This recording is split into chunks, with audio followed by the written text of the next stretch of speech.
sa experiences nyo, ano yung mga pinaka-crazy so far na mga na-witness o na-experience nyo living there? Like, may nagpakamatay na ba doon? Meron. Oh, wow! Sabay-sabay sila sumagot, bro. Marami na po. Meron po. In what? Sa anong dahilan? Kamag-anak din. Nagbigti. Bigti? Nagbigti siya. Stress sa asawa. Nagdadrugs. Doon Ako din kasi sila hindi- nakatira. Ako kasi hindi ako stress sa asawa ko eh. Yeah! So, maraming nagbigti doon. Like, may Sa mga girlfriend. Ayan, si Kuya. Kuya, ikaw, magkwento ka. About sa girlfriend. nasaksihan nyo talaga. Nagbigti siya dahil ginastos siguro siya. Dahil nagpakamatay dahil hindi siya gusto ng babae. Pero nakasurvive Nadaanan ba niya siya? lang. Kuya, ano yan? You know, Love life. talagang Okay, tuloy mo. tali nakabakat sa kanya yun. Natuluyan talaga siya. Paano niya Nasaksihan niya. nasaksihan niyo mismo talaga? Nadaanan? Nakatali po yun, nakabitin. So, na ano pagising yun? babae. Nandun pa rin siya? Ibang bilit niya yung sarili niya, mababa lang siya. Pero nakita nyo, nagbibigti pa lang. Marami nakakita. Kaya lang, siyempre, yung ang kwento kasi doon yung tungkol sa babae. So, hinayaan siya magbigti. So, Siyempre sa babae. kaya mo yan. Supportive. Tatalon na ako. Maraming ganyan ng karamihan doon sa loob namin. Bakit kung nagpakamatay ka sa loob ng sementeryo? Dahil sa babae nagpapakamatay. Yun yung weird, di ko Halos lahat po doon dahil sa babae, iniwan ng asawa. So, eto si ate. Sa sementeryo ang nagpakamatay, at least pag nilibing ka, kunwari, nagbigti ka, putulin lang ng ganun yung lubi, tapos parang, pug, okay na yan. Lagyan mo na lang nicho. Sige, tuloy mo yan. Marami na tayo dito eh. Paskip na lang. Grabe, no? Nagpakamatay Dahil sa babae talaga. dahil sa relationship, parang, Meron din iba na nagpakamatay dahil sa pag-inom ng alak. Parang Para- alcoholic sila. Alcoholic. Wala namang yung nagpakamatay dahil sinapian. Encourage ng multo ni nabago. Galvez. kanina ka pa dyan sa mga sinasabihan. Hindi, mayroon may mga ganyan, di ba? Parang sasapian tapos magpapakamatay. Pero kung sa mga base sa kwento nila, puro paramdam lang. Hindi, may sapi daw, di ba, na nangyari? Meron. Ano yung story doon behind it? Parang yung una po nun kasi, may kaibigan ko po yun. Dalawa Okay. sila magkasama. Nasapian yung kaibigan mo. Opo. Sabi ng kasama niya, huwag mo akong iwan kasi may nararamdaman ako. Then, parang nag-blind yung mata niya, parang nagdilim ganun. Parang nagulat siya, nasa harap niya na yung puno, ganun. Tapos, pag uwi niya, kinagabihan, yun na, doon na po nagsimula ng sinapian siya. Lumipad siya. Inaaraw-araw na siya. Sinapian siya, like, Lumipad, taras Lumipad siya? Lumipad Joke ako. siya? Parang ano po? Teka lang. Parang nagwawala siya. Nagwawala, Nagwawala siya na kahit nasabihin mo ilang taong umawat sa kanya, hindi siya Umangat pa rin kaya. Kaibigan Malakas po namin. siya. Yeah. Alam mo, sinabi ko yun as a joke. Kaya tataka, ba't sila natawa? Kasi nangyari talaga. Lumutang siyang yan. Gosh. Sila na. Oo. Pero parang wala kayong pake, no? Kami, shock na shock kami. Naka-recover ba siya? Hindi, So, demonyo na okay siya na ngayon. siya. May demonyo lang na naglalakad sa Manila sa Meta. Kaibigan ko dati yun. May sumay lang siya. Imagine ko yun yung di nyo nakikita, mga aswang, ganyan, wala naman. Wala Wala. naman. Wala naman. Multo lang talaga. Like, Amos ba? Pero sa akin talaga totoo yun. Yung alin po? Mga sinasaniban. Totoo eh. Kasi ang sinasaniban naman dyan yung mga bait at mabuting tao. Yung walang nga, pa- mga bait din. Sila yung tinitesting Yung- sila ng demonyo. Sinasaniban. Kasi bakit ka sasabi sa Kasi masamang tao? Talo naman, parang talo. Na-encounter ko na kasi sila eh, yung sinaniban. Na-encounter ko na yan. Kasi wala na sinaniban yun, yung kaibigan ko si Bonggi. Okay. Oo, yun, sinaniban kasi yun, dito sa malaking puno. Yung sinaniban siya kasi ang urusan ng nanay niya, si Macres, sabi niya, Gian, ano mo yung kaibigan mo na sinaniban kasi nga, hindi ko pa alam before galing ako sa trabaho. Pag naglalakad kasi nakaganon yung kamay niya eh. Nakad siya. Tapos yung sabi Bonggi, tapos bigla siya tumingin sa akin. Tapos yung binamdot niya yung Cross, ano niya, yung cross, cross yung po nakalagay sa kanya. nabulot niya. Tapos sinawakan ko lang, nawakan namin siya nila Lori, mga kaibigan ko doon sa nanay niya. Tapos talagang matigas talaga siya. Tapos si counter ko siya, sasakalin siya, ayaw ng nanay niya na baka masaktan ko daw yung Bonggi, ang banggay, baka kasi nga sasaliban. Tapos sasakalin na siya, na ginaganon siya, ayaw na, Diyos ko, sabi, suot naman ng rosaryo. Ayaw, bipiglas. Tapos yung kaibigan ko naman si Watog, yung gano'n niya, awakan mo, yung masasakalin ako, sabi ni Watog, kaibigan ko. Kaya yun, pagka anam ng hapon, ng alas 5 o'clock ng hapon, yun, dumarating yun. Alam niya, pag dumarating yun, talon yun, nakikita niya. Nito. Papalapit sa kanya, papasok sa loob sa bahay, sabi niya. Tito Eneng, paki-ano niyo ako talaga kung dyan na papasok sa loob ng bahay, tatalian na siya. Eh, tayo nakikita niya. Kilabutan nga kahit hapon na. Tumawag kayo ng pare. Wala, yung nanay lang ng nila Bonggi, ilola nila, nag-anong usok lang. Mga how long yun na ganun nagpapatali siya? Mga ilang araw o ilang... Ang mga 2 araw nangyayari sa kanya, sabi niya, babalikan kita. Sabi niya, babalikan kita. Kailangan ma-absorb yung problema niya, isulat mo yung papel na pasulat. Nang namatay yata yun, nakatira siya sa Fairview, Project 2. Okay. Pinasulat, yung parang tulungan siya. Tulungan po. Totoo po yun. Fairview siya. Tapos ang nalaman po, ang mga pumatay po pala, mga pulis. Tapos nirape po yung asawa. Tapos pinatay yung mga anak kinabot sa ilog. Pulis ang gumawa. Process for justice. Parang ganun po. Fairview siya. Nakatira. Taga Fairview, paano siya umabot ng Manila South Cemetery? Yung kaluluwa niya, kinikwento niya kasi nga yung kasi yung kamay niya matigas na agad. Oo. Ano nga siya, babalikan ko, may tulong siya. Anong kita mo po yung niya? Yung katawan, yung tad po ng bala. Butas-butas yung ganito niya. Okay. So, hindi ako matutulog tonight. So, Iisipin.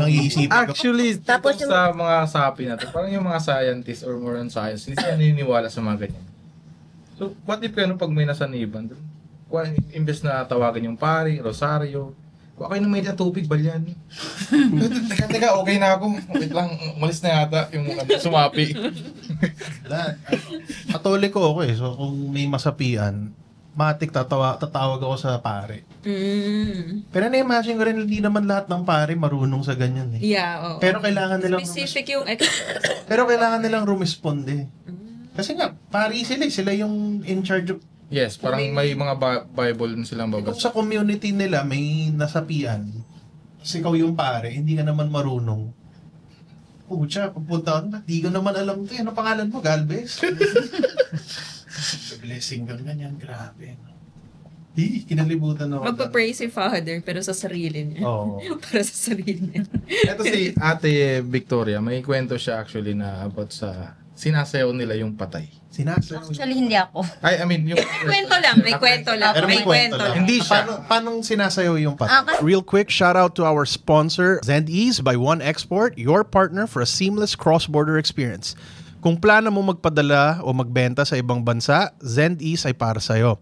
They handle everything from compliance to logistics para bawas sakit ulo. With over 4,000 shipments and services to 90-plus countries, they are experts in navigating the complexities of global trade.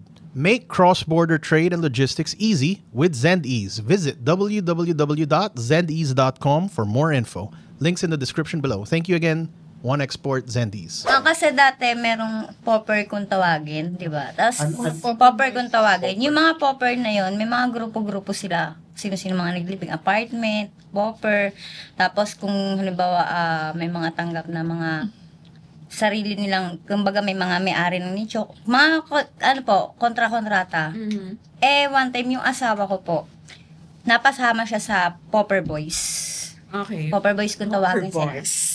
Ngayon, pagka sa Popper Boys po kasi, mga naglilibing po sila ng scientific. Yung mga tuyo-tuyo na patay na galing po sa ospital na hindi na po kiniklaim. Oo, yung mga Yes. cadaver, ganun. Yep. Pag yun po inililibing sa isang kahoy na mga nakasalansan pong patay, tinatapon lang doon ng mga puninarya. Sabi, itatayo lang po nila. Pinaglalaroan lang ganun. Sayo-sayo. Kaya po mga gawa. May Annabelle, may Rodel. Si Rodel. Taga Fairview rin yun. Actually, ngayon ko nagulat sa kwento, isasayaw mo yung patay. Pagkadinig ko. Bakit? Wala lang. Wala lang po. Katuwaan lang Yun po. po yung mga parang mga katuwaan lang nila kasi yung mga hindi na kiniklaim. Oo. Kaya yung mga ginamit sa sa med school, gano'n. Opo, ganun. Ano kaya kagaling yung patay, no? Tinapot. Kasi Pag ano siya, nag-ballroom sila Matigas na. matigas na siya eh. Kaya parang ang datingan mannequin. Ginagawa nilang mannequin. Biniro ka lang, nagalit ka na, pero yung biro, yung literal na bangkay. Actually, alam mo, iniisip ko rin yun eh. Ngayon, kung trabaho mo maglibing ng patay, tapos walang nag-claim, walang pamilya, hindi naman sa gusto mong disrespetuhin, pero siguro kung bored ka, uupo mong gano'n, sa hello, gano'n. Musta ka na, ay patay ka nga pala, no? Tapos magkukentuhan lang kayo. Tapos As in, yung may, nagkakapi ka. wala na talaga, bungo na. Wala, as in ano na lang po talaga. Nakapikit siya, pero yung balat niya, tuyot na talaga. Oo. Ay, yung mga As in parang paan na rin. Galing sa may freezer. Yung parang mami, mga Oo, may, galing may sa amoy freezer. na din. Galing sa freezer, may hotdog dito. Tosino. May tosino dyan. Pag ganyan, no? Yung mga ibang nicho, di ba, parang binabayaran ng pamilya kada taon. Paano kung hindi nila mabayaran? Anong gagawin dun sa katawan sa loob? Ay, hindi po. Ang namin kasi, kung halimbawa sa kanila yung lupa, wala na ho, lifetime na ho yun. Pero kung 5 years lang, obligado, tatanggalin po talaga yun. Tapos saan lalagay yung... Bibigyan po sila ng papel na katunayan na expiration na yung paglibing 5 years na. Okay. May karapatan na magtanggal yung sepulturero to. Bangon na dyan, may susunod Kaya pa. ay bangon. Pero saan nila ilalagay yung katawan? Karamihan po dun po sa may lagayin po talaga ng, may mga po sila imbakan ng buto. Yung mass grave. Tapos pag hindi na po kiniklaim, dinediretso na po nila ng libing. So itatapon lang yung mga buto-buto. Hindi lang po itatapon, ililibing pa rin naman po ng nasa Okay. Okay. Pero na parang sa ibang... Kaso hindi na po mahahabol ng pamilya yun kasi kasalanan na po nila yun na hindi na po nila Ang hirap naman buuin yung buto eh. Oo. Tapos lalagay po nila sa isang sako yun na may lapida. Para po pag... Ako nasisira din. Hanap pa rin. Pag kung sakali yung may mag-claim po na pamilya, ituturo po nila, opo. Okay, akala ko parang may lang, Yung may pukay. ukay lang tapos ginaganon hindi lang po. nila yung kalansay so hahanapin mo. Ganyan. Saan dito si Galvez? Dito ba to? Dito yun. Okay, so ano pala, may sako, may maliit na lapid. Okay, akala ko, tanga ako eh. So, tanga kasi ako eh. Ay, no. Isa rin sa mga kung yung mga binubunutan ng ngipin. Ano? Binibenta daw yun eh. Ngipin? Oo. Hindi naman. May patay na naililibing, tapos binubunutan nila ng ngipin. Sinong bibili ng ngipin? Mga ginto yung kinukuha. Yung oo. Ginto, pero merong iba ginagawang dentures, yung mga pustiso. Literal na ngipin talaga. Pagbuo pa yung ipin mo. Pagbuo, hindi postisyo siya. Pagbuo, may nag-aaral na. Wala pupunta sa akin ng Mga nag-aaral po ng dentist. Okay. Kinukuha yung mga buo. Dentistry. Parang Wow. sa med school na they're also looking for cadavers, right? Yung buong ipin. So, baka parang ganun yung... Hindi ko iniisip yun. So kasama sa details yun pag nilibing, itong buong ngipin. Meron ganun. Pwede palang hanggang ngayon business yun. Business talaga. May nagagan ba? May nagbi-business na... Alam na natin pag may nag-business, Ngayon, wala no? Si na. Wala na. Dati po, Yung mga dati unboxing. meron po ganun. Mga estudyante po nagpapaalam po sa admin kasi ano lang nila sa pag-aaralan nila. Pinapayagan naman. So, ngayon wala na. Wala na po. Kung nag-umpisa tayo, wala tayong kakompetisyon. Okay. So kayo mga kakonsyaba ko, hati-hati na Business lang tayo. ideas. Oo, kada kadaver. Oo. Diba? O hati-hati tayo, 10%, 10%. Tapos hanapin lang natin yung mga hindi nakiklaim na katawan. So, ang Victoria na mention nyo si Sir Junior, nagkakatay ng patay. Ano ibig sabihin nun? Yun yung pagkakataon pa. Kung gusto mo i-pull out, ilalagay nyo kung saan si Mr. ilalagay sa karton. So, makikita ng may-ari, buo pa. So, gagawin ng may-ari, paano gagawin natin ito? Buo pa pala yung patay. Kakatayin namin yan. Kung papayag kayo. Ngayon, papayag naman sila. Hindi pumayag. Kasi Para may lagay sa karton ng mapa. Talagariin. Oo, lalagay yung Lalo pag malaki pa po yung patay, yung asin talagang mataba at sobra pa sa gamot. Sorry po. Bakit ka tumitingin sa akin? Ano sabi ng masama? Nakatingin sa akin. Sabi niya ganito, kasi pag mataba,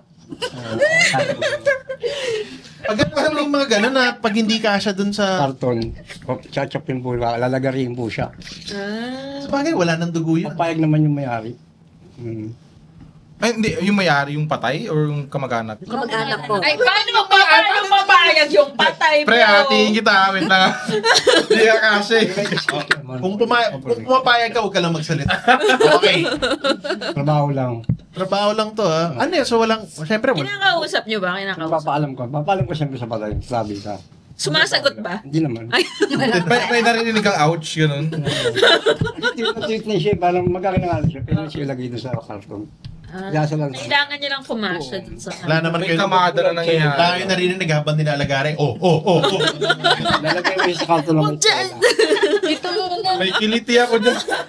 Pero may respeto pa rin, syempre. Yun nga, sabi ni Sir Junior. Nagpapaalam Paalam doon sa may paalam ka naman doon Trabaho sa... lang. sa patay. Oh. May mga ganyan pa bang Walang trabaho? consent. Para Hindi, hindi walang ka, sagot hindi ka eh. beltahan. Oo. First time kong marinig na may ganyan na... Napagmataba. Kinakalitan. Pag sobrang pagkagamot, pagka ganun. Paano gamot? Sa gamot? Yung mga gamot po sa, yung sobra na sa turok sa ospital, tapos 5 years na hindi pa siya na ano siya. Kahit umabot pa ng 8 years siya. Hindi inaagnas? Tuyo na po siya, pero pa rin po yung hindi organ. Ang dahilan. Usually ba kasi gaano katagal bago maging kalansay? Pagka, depende sa mga nicho, mayroong apartment na pag 5 years lang, nagabuto na talaga siya. Pero mga ordinary nicho, inawal pa ng 7 years, 8 years, buo pa, may tubig pa sa loob. Tubig pa rin. Hindi natutuyo. Doon na naliligo yung patay sa loob ng nicho. Doon naliligo yung patay sa loob ng nicho. Ano to? Ano nangyayari? May shower. Nagtutubig yung katawan or may tubig sa loob ng nicho? Talaga minto. Kasi naranasan ko naman nagbukas kami yan. Kasi buo pa yung katawan eh. Naglalapit-lapit may mga balat-balat pa sa likod. So, kailangan ng waterproofing sa Kaya mga... gagawin mo doon. Next negosyo ay yes natin. Kanina, dentistry.